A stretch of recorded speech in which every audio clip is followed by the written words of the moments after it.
Je pense que le forum est essentiel et hyper important dans la mesure où aujourd'hui, quand on parle de développement, de croissance en Afrique, deux volets sont essentiels. Volet trade parce que, comme vous connaissez, l'Afrique est un pays qui importe énormément.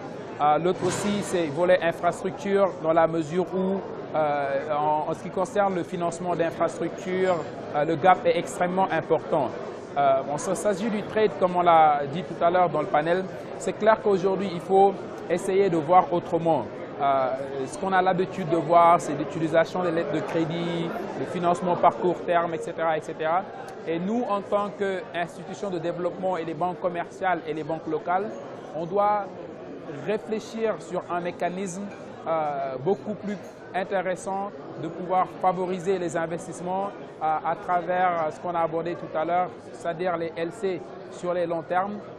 Vu qu'en Afrique, les banques ont des problèmes de liquidité, les banques étrangères ont la liquidité, mais le problème reste le risque politique et souvent commercial que les institutions de développement comme ICIEC de la Banque islamique de développement ou la BAD, etc., peuvent vraiment utiliser et mettre en place pour favoriser le financement de ce secteur. C'est clair que je sais, le rôle actuel de la BAD, c'est plus pour favoriser ce qu'on appelle dans le jargon anglophone le short-term financing. C'est-à-dire quand on parle de short-term financing, c'est maximum 12 mois. Aujourd'hui, comme on disait tout à l'heure, il faut réfléchir autrement. Et cet autrement-là, c'est essayer de voir comment favoriser tout ce qui est trade allant du 1 an, 2 ans, 3 ans, 4 ans, 5 ans.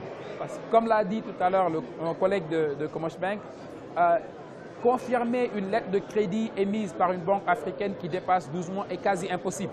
Maintenant, ils ont besoin d'institutions comme la BAD qui doit réfléchir à des mécanismes de garantie, que ce soit à couvrir le risque commercial et le risque politique pour favoriser ce secteur-là qui est notamment le trade, mais sur le long terme.